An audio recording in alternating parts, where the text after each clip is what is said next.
Yes, it's another Tetris game. Oh joy. But this one's only in Japan.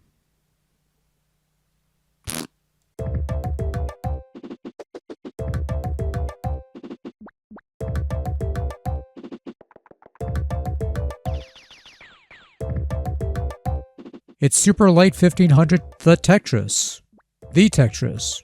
Released in 2000 for PlayStation 1 in Japan only from Success as part of their Superlite 1500 series of games that originally retailed for 1500 yen, which I guess would equate to that one line of games that used to retail for 10 bucks a pop around these parts.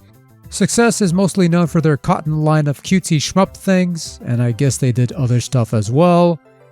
But in any event, it's Tetris. We've all seen it, we've all played it. And you're probably wondering if we missed anything with this particular Tetris being kept in Japan. And the answer to that is no. Simply because you've already played this Tetris on Nintendo, and Super Nintendo, and Game Boy, and Game Boy Color. And you get the idea.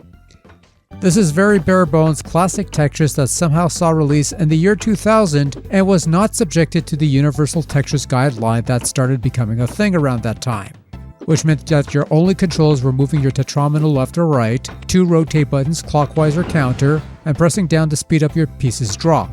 There's no hard drop functionality, there's no ghost preview or hold function, and you don't have 100 different modes of play. In fact, you only have 2 modes of play, a single player endless run and a 2-player competitive mode, and that's it. You don't get to pick your music track that's randomized, but you can enable vibration if you have a DualShock on hand because sure, why not? I mean, look, this was part of a budget line of budget titles that cost you a few thousand yen to buy, probably 10 bucks, an equivalent. It's pretty much the definition of you get what you pay for. And the only real consolation is that if you wanted to grab a copy of this today, it's still a fairly inexpensive addition to anyone with a hole in their collection of Japanese PlayStation games or Tetris titles or whatever the case may be. But really, what are you getting here that you can't get anywhere else? Not much. You're getting a version of Tetris that isn't all that different from the classic Tetris titles of the early 90s, except this one doesn't control as well.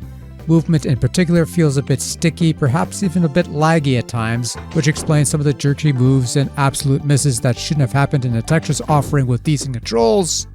It almost reminds me of Sega's Tetris arcade game, which also had some sticky controls.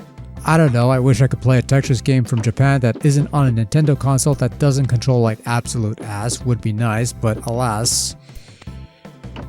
Visually, the Tetris looks fine. You've got some space backgrounds that change every level. Those look like nice low-res imagery greeting you. The main wall is nice looking. The blocks are fine. The HUD is laid out in a way that's easy to read. Not much to say there. Audio is also fine. You've got some semblance of big band tunes or some replication of that sort of style. Nothing resembling the usual Tetris stock, but it's still fairly bombastic stuff and is a nice earworm. Sound effects are just whatever. They serve their purpose. Not much to say there. Overall, the Tetris Superlite 1500 for PS1 is the textbook definition of you get what you pay for. And what you paid for isn't a whole lot, and what's there isn't any better than what you've seen before already. Even for the novelty of playing a version of Tetris that never left Japanese soil, there are probably a bunch more interesting variants that you could sample before even bothering with this one. All in all, not too bad, fairly competent, but nothing special either.